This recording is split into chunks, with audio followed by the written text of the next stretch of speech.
Haleluya, puji Tuhan. Shalom. Mari yang bersuka cita katakan shalom. Haleluya. Haleluya, puji Tuhan. Kita akan duduk Bapak Ibu jemaat Tuhan yang dikasihi.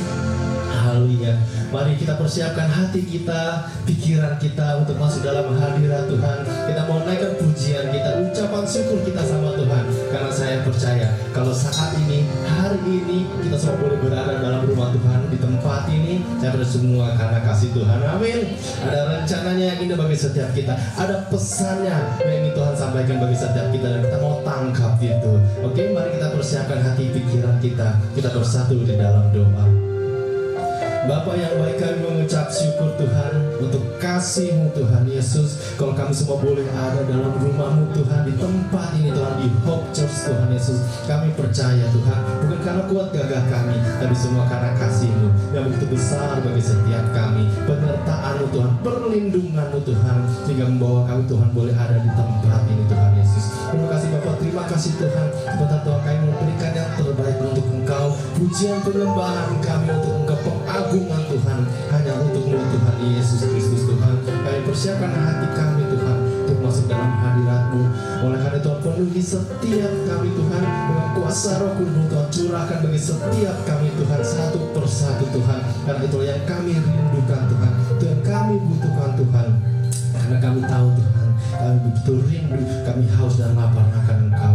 Terima kasih Bapak, terima kasih Yesus Kristus Tuhan. Dalam nama Tuhan Yesus Kristus Tuhan, kami siap untuk memuji menyembah Engkau. Dan dalam nama Tuhan Yesus Kristus kami sudah berdoa. Haleluya, haleluya, amin. Haleluya. Jesus, dan kami mau menaikkan pujian kami, ucapan syukur kami Tuhan. Dan kami hanya mau bawa kepada-Mu Tuhan Yesus.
ajaib, Allah yang dahsyat, Raja di atas segala raja, nama di atas segala nama.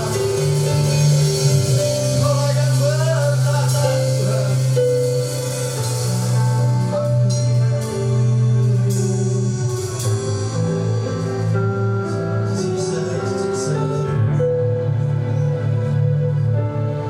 You're the name above all names.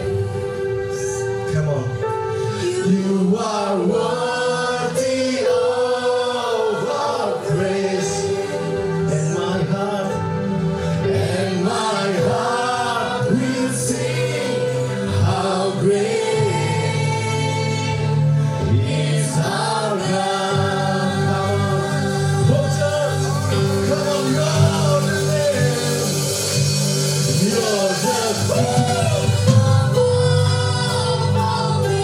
and you are worthy,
dan biarlah semuanya melihat kemuliaan-Mu, untuk kebesaran-Mu Tuhan.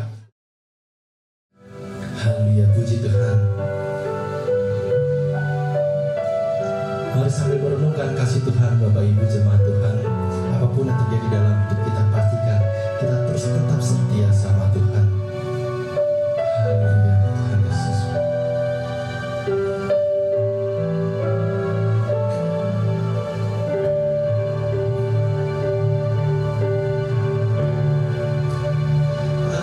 Saatnya yang ku alami tak seperti yang aku ingini, ku tetapkan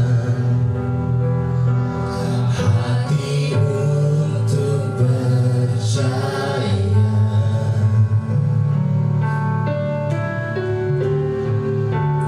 Ada saatnya yang ku hadapi, seringkali aku tak mengerti, ku memilih untuk tetap setia.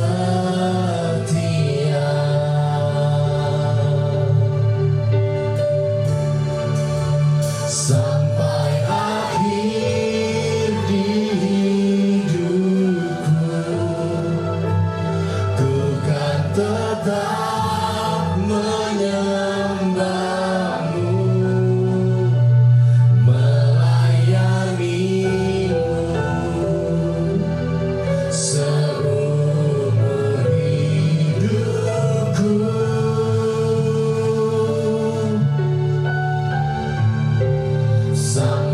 Ku menutup mata, ku tetap mengasihimu,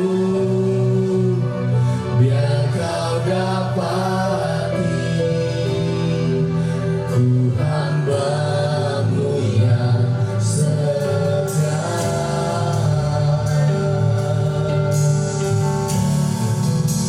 Ada saatnya yang ku alami tak seperti yang aku ingini. Ku tetapkan hatiku untuk percaya. Ada saatnya yang kami hadapi Tuhan, kami tak mengerti.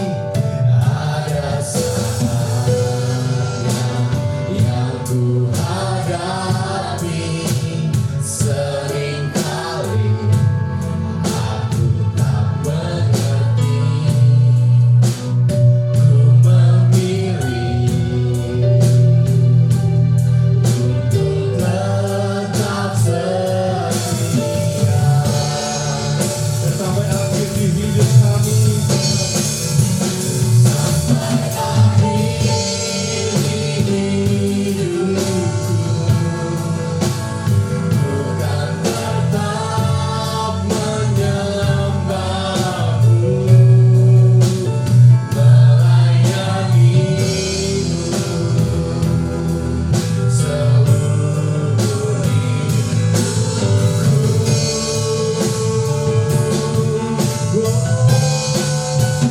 Sampai ku menutup mata, ku tetap mengasihimu, biar kau dapati ku hamba-Mu yang setia. Jangan kita bangkit berdiri bersama sampai akhir hidupku.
Sampai akhir tolong tuntun kami. Kami tetap bertahan dalam iman, dalam melayani dengan kerendahan hati, menjadi guru bagi banyak orang. Terima kasih Tuhan untuk pujian ini. Hamba pribadi terus kuat di dalam Tuhan, sampai kapanpun melayani Tuhan. Terima kasih buat GBI Tuhan. Kau berkati selalu tempat ini menjadi rumah penyembahan. Hanya di dalam nama Bapa, Putra, dan Roh Kudus. Hanya di dalam nama Tuhan Yesus. Kita yang siap dengan firman-Nya katakan haleluya. Amin. Beri kemuliaan buat Tuhan Yesus. Shalom semuanya. Silakan duduk. Apa kabar saudara? Luar biasa. Jangan biasa di luar, saudara. Shalom, hari ini lelahnya luar biasa, terus terang saja, ya. Karena dari pagi melayani Tuhan, tapi saya dengar lagu ini, aduh, saya kuat banget saya. Ini lagunya luar biasa, ya. Jadi pujian itu membuat kita menjadi semangat, saudara. Ya, Makanya dibilang di atas pujian itu ada kuasa. Jadi pujian itu jangan diremehkan, ya. Saya ini pakai baju ini udah basah tadi keringetan. Ini ada saksinya. Di gereja, saudara. Ya, tapi capeknya itu hilang ketika saya dengar lagu yang tadi itu. Terima kasih buat tim PW ya, luar biasa. Memang nggak ada yang serba kebetulan, ya. Segalanya dalam rancangan Tuhan. Dia memberikan penghiburan dan kekuatan bagi kita semua. Tema khotbah saya rubah pagi ini. Ya, tadinya kekhawatiran menjadi kekuatan. Hari ini saya mau khotbahkan tentang kebergunaan. Saya akan berbicara tentang seorang yang tidak dipandang, seseorang yang tidak pernah, mungkin saudara jarang bicarakan. Yang kita kenal itu biasa Daud, betul saudara? Yang sering kita kenal itu Musa. Yang kita sering kenal itu mungkin Goliat, betul nggak? Itu aja yang kita tahu kan. Padahal di firman ada seseorang yang bernama Onesimus. Pernah dengar nggak? Ada yang punya nama Onesimus di Gading Serpong? Pernah dengar saudara? Jangan kan? Nah, hari ini kita bicara itu. Yang jarang-jarang diomongin kita omongin. Mari kita buka Filemon 1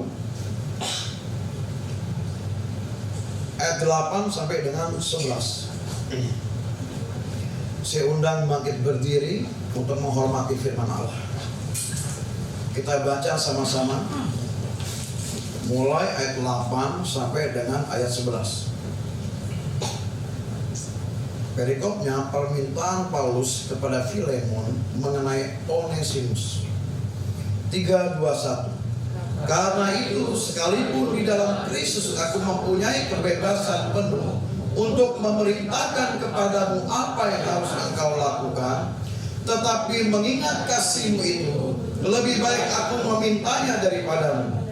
Aku Paulus yang sudah menjadi tua, lagi pula sekarang dipenjarakan karena Kristus Yesus, mengajukan permintaan kepadamu mengenai anakku yang kudapat selagi aku dalam penjara, yakni Onesimus. Dahulu memang dia tidak berguna bagimu, tetapi sekarang sangat berguna baik bagimu maupun bagimu. Ya, silakan duduk saudara. Ya, Rasul Paulus mempunyai buah pelayanan namanya Filemon. Filemon adalah orang kaya di Kolose, sekarang ini Turki. Dia pemimpin dalam jemaat. Rumahnya dipakai untuk perkumpulan jemaat. Dia mempunyai beberapa budak. Salah satu budak yang bernama Onesimus. Itu tentang Filemon. Lalu siapa Onesimus ini? Onesimus adalah seorang budak Filemon di Kolose, seorang pelarian, seorang yang melakukan kesalahan kepada majikannya. Kita lihat nanti di ayat 18. Seseorang yang sudah melakukan hal yang menyakiti hati majikannya sehingga dia lari ke Roma. Jauh saudara dari Turki ke Roma.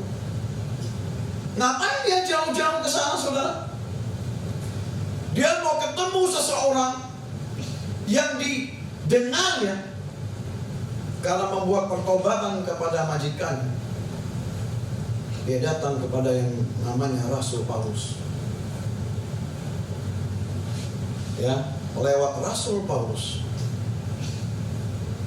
dia mengalami perubahan dari orang yang mungkin saudara juga jarang kenal, saya juga jarang sebut. Orang yang gak mengenal dia, menghakimi latar belakang. Orang yang dipandang melakukan kesalahan besar. Orang yang tidak mempunyai kebanggaan dalam hidupnya. Padahal arti dari Onesimus itu adalah kegunaan, tetapi hidupnya tidak berguna. Tapi nanti kita akan lihat dia menjadi berguna.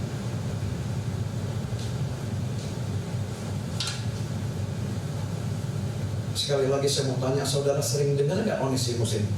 Sering nggak saudara? Kita aja jarang dengar. Betul nggak? Kita aja jarang dengar. Makanya dia juga dihakimi pada saat itu. Karena memang dia orang yang gak berguna, melakukan kesalahan. Coba kita lihat ayat 18.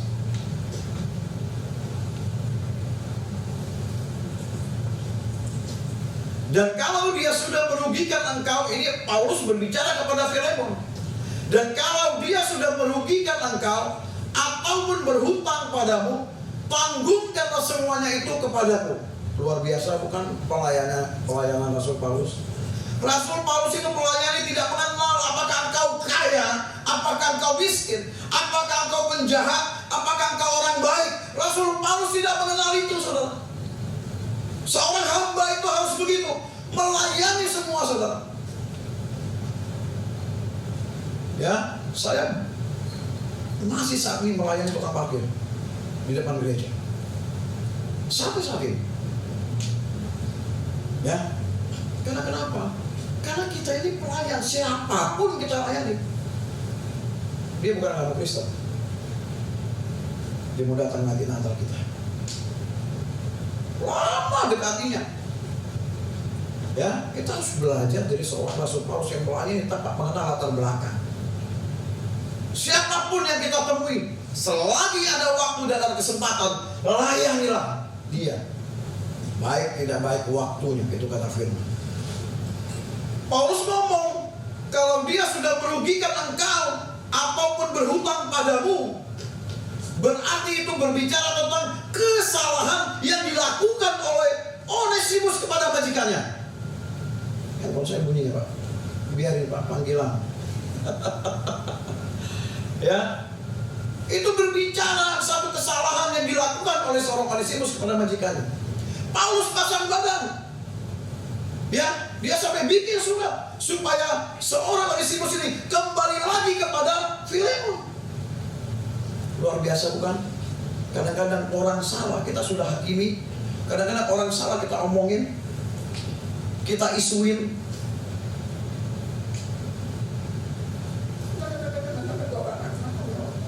Orang benar-benar latar belakang orang sering sekali kita hakimi.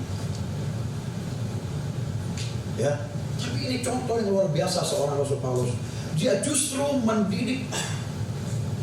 Bertemu dia dengan Rasul Paulus terjadi perubahan. Tapi bukan hanya bertemu, tetapi yang kedua dia menerima Injil itu. Saudara kalau datang ke gereja, tapi saudara tidak menerima firman, sama saja tidak terjadi sesuatu. Jadi waktu kita mendengar firman Tuhan seperti Onesimus, maka kita juga harus menerima firman itu. Menegurkan, terima. Menasehatikan, menerima. Memuji, menerima. Semua hal yang dikabarkan oleh firman, terima. Tidak ada komprominya. Amin, saudara. Maka dengan menerima itu, Onesimus mengalami perubahan besar di dalam hidupnya. Nanti di ending kehidupannya dia menjadi seorang uskup. Nanti dicek. Dari orang yang tidak berguna menjadi orang yang berguna. Itu arti Onesimus. Itu kadang-kadang terjadi dalam hidup kita, bukan? Kita mungkin dulu orang yang tidak berguna, kayak saya, latar belakang buruk, jadi hamba Tuhan gak ngomong udah. 1 Samuel 16 ayat 7 bilang apa? Manusia melihat tuh apa yang di depan, perawakan. Tapi Tuhan itu melihat,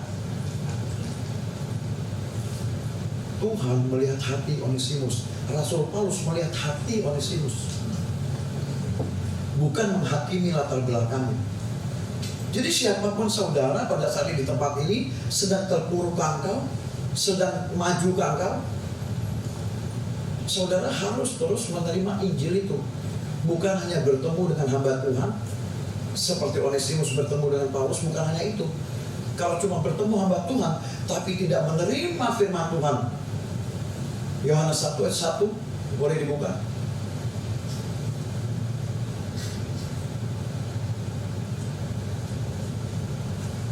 Pada mulanya adalah firman, firman itu bersama-sama dengan Allah, dan firman itu adalah Allah. Makanya firman itu harus diterima, karena dia Allah sendiri. Firman itu tidak boleh diremehkan, karena bagian Alkitab lain katakan bisa berbahaya kita meremehkan firman, betul tidak? Jadi firman itu siapapun yang menyampaikan, yang lebih baik lagi saudara membaca sendiri, merenungkannya, belajar untuk melakukannya. Karena nggak mudah. Kalau cuma ngucapin itu gampang, saudara. Tapi yang sulit itu adalah prakteknya. Seperti Onesimus. Lah kalau Onesimus ini dengan keterpurukannya, dengan penghakiman orang, dengan latar belakangnya yang merusak majikannya, dia tetap mengarah kepada satu arah, tetapi dia tidak mengambil terobosan untuk berbalik arah, maka dia akan menjadi pribadi yang kalah, pribadi yang terus dihakimi, pribadi yang hancur lebur. Makanya banyak orang bunuh diri, betul nggak? Dibully, betul nggak? Zaman sekarang kan banyak orang bully orang ya, orangnya jadi terpuruk, akhirnya bunuh diri. Mengapa? Karena dia tidak bisa keluar dari arah yang sama, tetap aja, ya kan, dibully dia, jadi dia stres sendiri. Tetapi ketika digituin sama orang, ya berbalik arah, datang kepada Yesus Kristus. Amin, saudara. Maka dengan begitu kita mengalami yang namanya kelegaan. Cuma Yesus yang bisa kasih itu. Amin. Yang lain nggak bisa kasih. Makanya kalau ikut Yesus itu militan. Tahu militan, saudara?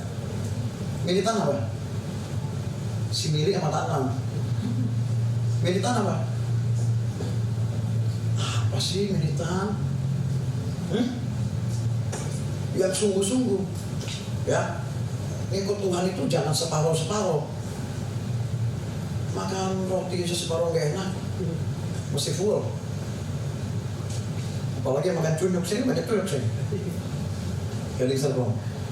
Habisnya kita makan cunyuk ya. Makan cuma dikit, ya kan? Makanya ikut Tuhan itu jangan ragu-ragu. Saatnya ibadah. Lepas kerjaanmu. Saatnya ibadah hari Minggu. Maka kan banyak orang kalah. Hari kemenangan dia kerja, hari kemenangan dia tidur, hari kemenangan online aja online. Dia kira judul, ya nggak sungguh-sungguh. Yang ngadepnya satu arah, kalah terus. Makanya ikut Tuhan itu ya dan amin. Sekali ikut Yesus, sungguh. Jam ibadah gereja dan situ aja. Ibadah benar. Ya, militan itu bukan membenci orang lain ya yang berbeda agama, bukan ya. Militan itu pribadi, militan dalam berdoa, militan dalam mengikut Yesus.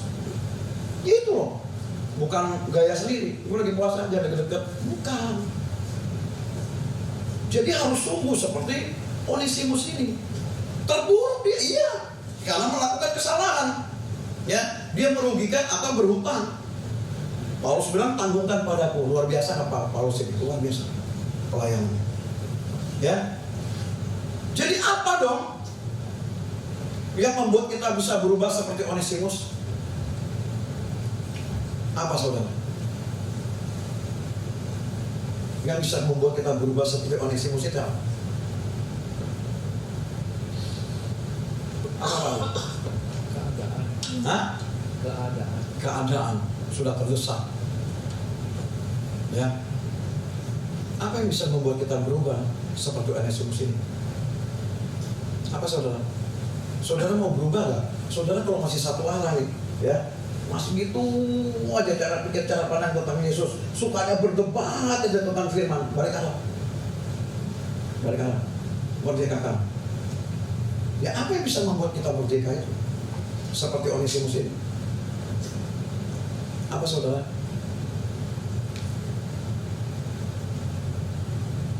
Yang bisa membuat kita sungguh-sungguh datang kepada Tuhan itu apa sih? Pengalaman hidup, saudara.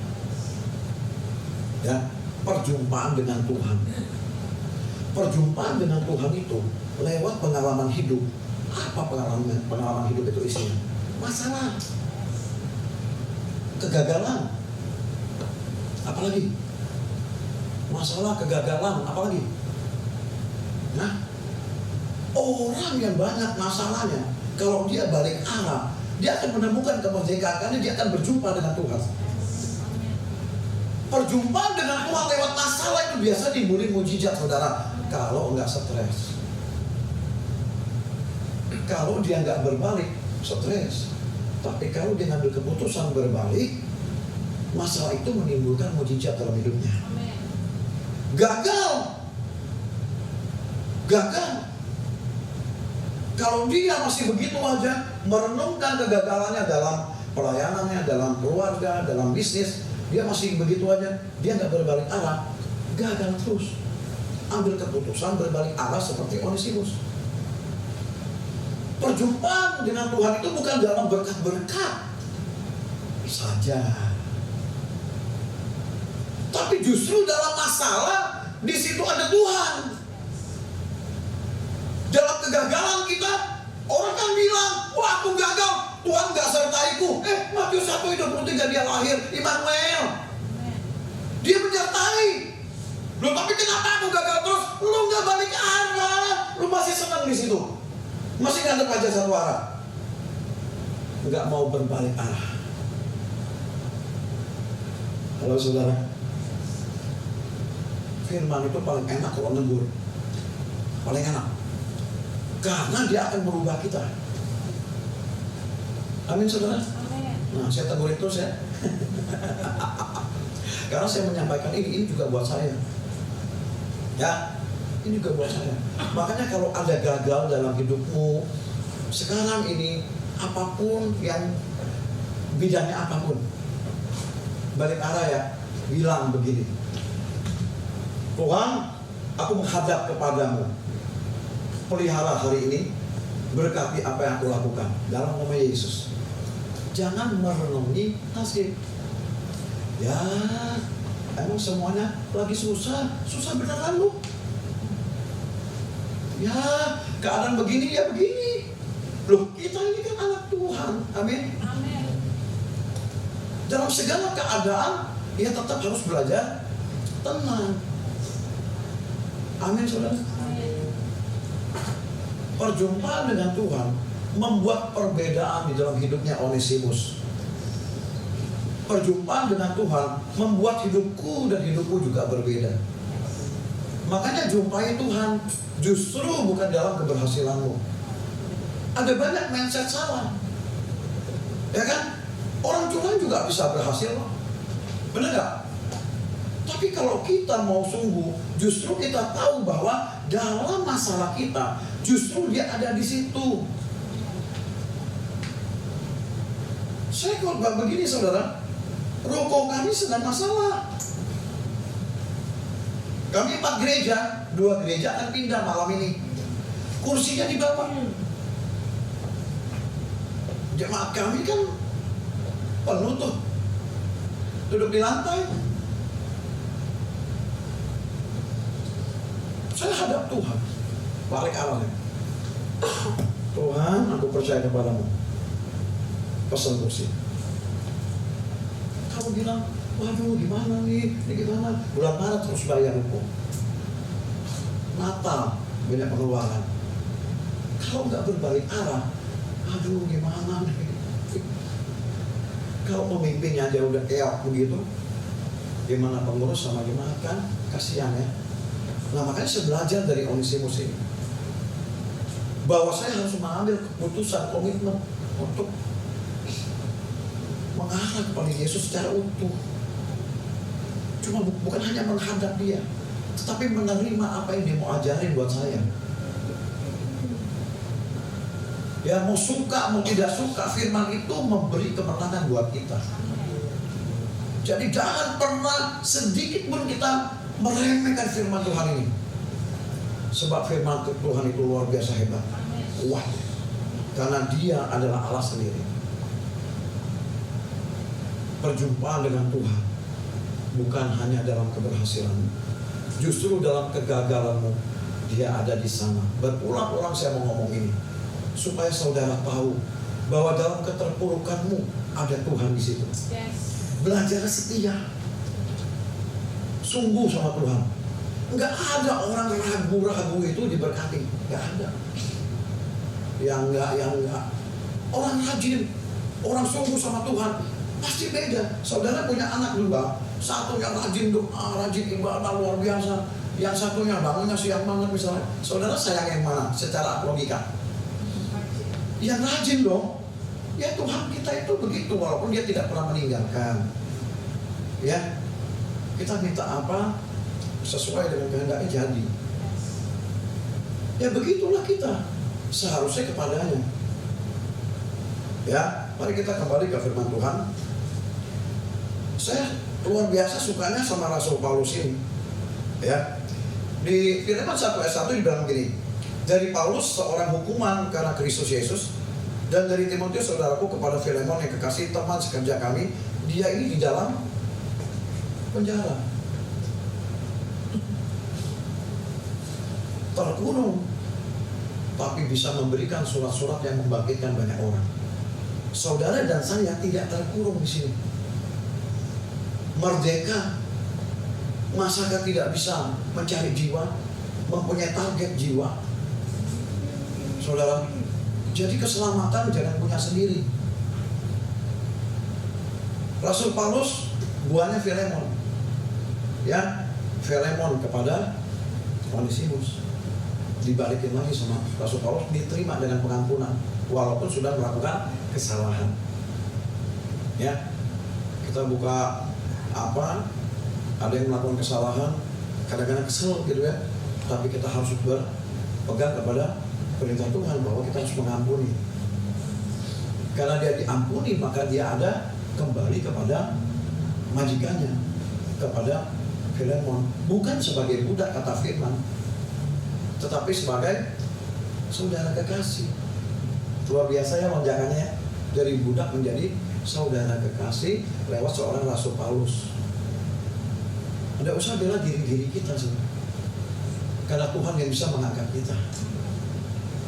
Amin saudara. Kuncinya balik arah aja, jangan di situ terus. Iblis tuh paling senang kalau orang tuh mengumumkan nasibnya, nggak bisa keluar dari situ keterikatannya. Maka balik arah sungguh saja, ya, jalani terus. Saudara dalam pendidikan sekarang, bekerja sebagai karyawan atau owner, punya usaha sendiri, ya saudara kalau mentok balik arah. Mungkin Tuhan mau itu. Pelayanan kita begini-begini aja, ya kita harus balik arah. Segini banyak, target satu orang satu. Seperti Paulus kepada Filemon itu, berbuah lagi. Tanamkan di hati, militansi. Ada banyak jiwa di luar. Kalau kita berpacu cuma kita saja, maka kita akan bosan. Tapi waktu saudara pasang target seperti saudara kerja, seperti saudara bisnis, pasang target, Tuhan, aku mau jiwa ini. Saya satu yang parkir, yang kedua bosnya ayam bangka, ya, kenyang aja saya makan mulu situ. Hari ini mau datang, dia belum datang, sorry katanya begini, nggak apa-apa, it's okay. Kalau gue datang lagi, makan kue tiaw. Saya punya target. Saudara harus punya target. Saudara kan muridnya Kristus. Muridnya Kristus apa muridnya siapa? Murid siapa? Kristus. Nah ini kenceng. Murid siapa? Kristus. Nah kita udah deal kan? Murid Kristus cari jiwa nggak? Dia nggak tidur, cari jiwa. Amin. Kita berdoa, ya kita juga harus bekerja.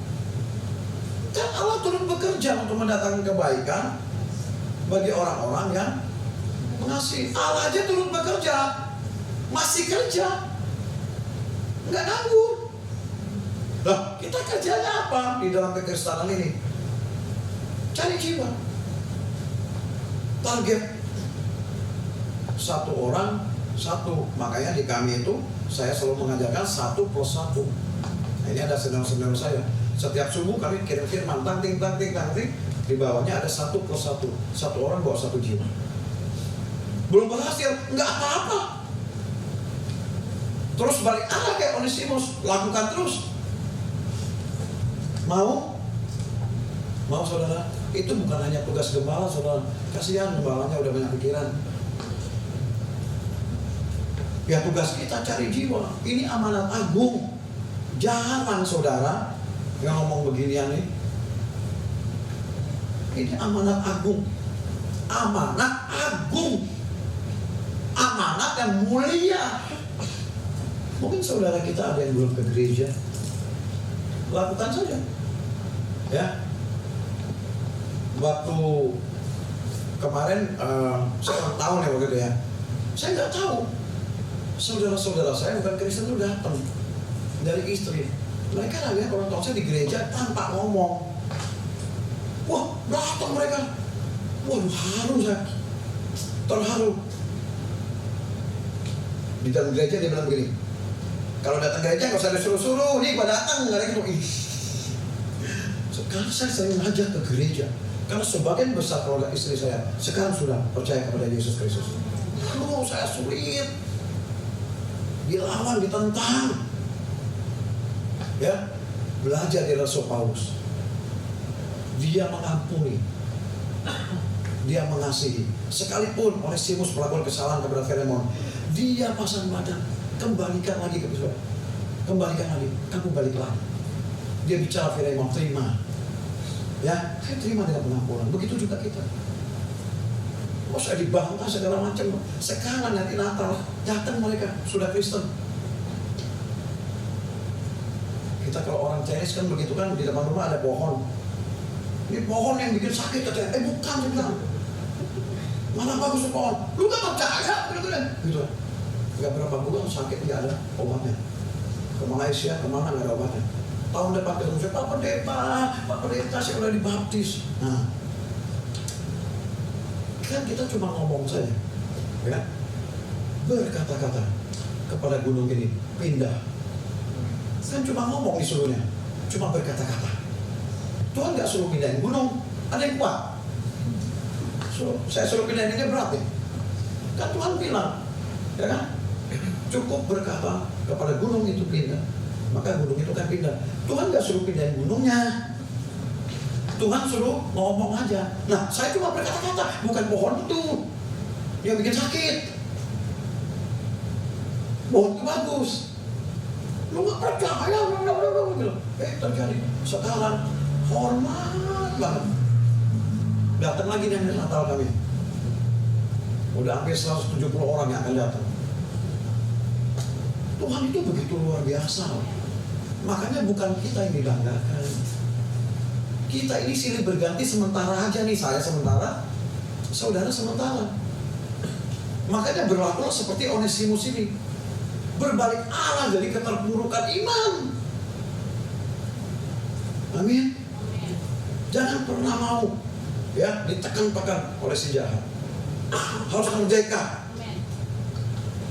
Ya, balik arah, cepat balik arah. Datang kepadanya. Ya. Orang mau ngomong apa terserah. Ya kan? Manusia kan cuma melihat apa yang di depan, ya. Tuhan melihat hatimu. Sungguh aja datang. Udah biasa melewati kayak gitu. Saudara mau seperti Onesimus saudara yang gak dianggap, yang melakukan kesalahan di masa lalu. Gak apa-apa saudara. Semua orang bikin salah rupanya. Saya bisa. Itu bukan membuat kita terpuruk, justru membuat kita bangkit, memperbaiki diri, berbalik arah seperti Onesimus. Mau saudara? Saudara tuh orang-orang hebat kok, yang bisa multiplikasi jiwa. Saudara orang-orang hebat dalam bekerja, dalam berbisnis. Saudara orang-orang hebat dalam melayani Tuhan. Amin. Bangkit saudara, berbalik arah. Ya. Nggak ada kok yang bisa menyakiti kita, nggak bisa. Kita punya benteng yang kuat. Kita punya benteng yang kuat. Jalan terus saudara. Memang kaki kita jalan kepada tujuan. Kaki kita kadang berjalan di batu, itu masalah-masalah. Ya, masalah, omongan orang sebagai jalan itu terus. Nanti sampai kok ke tujuannya. Ya kan? Kalau sudah sampai ke tujuannya, kita mengalami satu kebangunan, kekuatan dalam iman, dalam segala hal yang kita jalani. Ya orang itu datang. Manusia kan begitu, so. Susah dijauhin, kagak didatengin. Itu sifatnya manusia. Makanya kita tidak boleh seperti itu. Hari ini saya di situ itu pengennya ini. Ya sudah, ini saya sampaikan bahwa saudara adalah orang-orang yang hebat yang bisa mencari jiwa. Mulai hari ini taruh di hati saudara, seperti Rasul Paulus yang memenangi jiwa Filemon, jiwanya Onesimus. Saudara harus berlaku seperti itu. Targetkan, doakan 3 orang. Ya, mulai dari keluarga kandung mungkin yang sering berantem sama kita. Mungkin saudara sepupu kita yang sering berselisih dengan kita. Mulai berubah tingkah laku kita anak-anak Tuhan, balik arah. Susah nggak pertamanya? Susah. Tapi itu kita lakukan. Kita plong.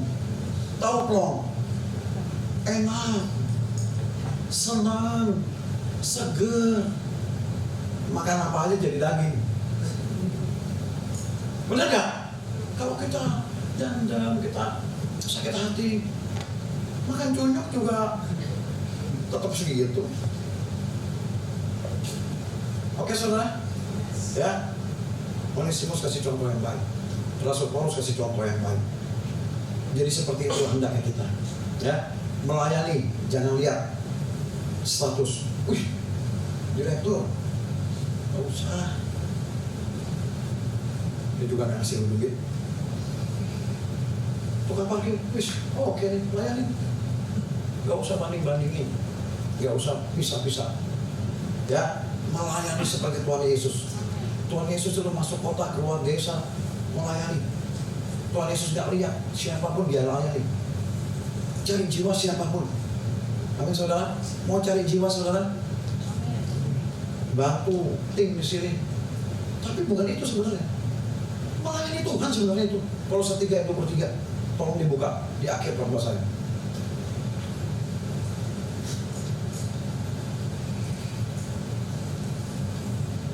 Kolose 3 ayat 23. Nah, apapun yang kamu perbuat, perbuatlah dengan segenap hatimu seperti untuk Tuhan, bukan untuk manusia. Yang dipandang itu Tuhan, jadi lancar urusannya. Kalau yang dipandang orang, gua gak mau gereja si Tuhan, karena dia itu begini. Nggak lancar urusan kita. Pandangnya Tuhan. Waktu kita pandang Tuhan, dia mandang lancar urusannya. Mau lancar urusan nggak? Pandang Tuhan. Onesimus kalau dia pandang kesusahannya, nggak bakal dia kayak gitu.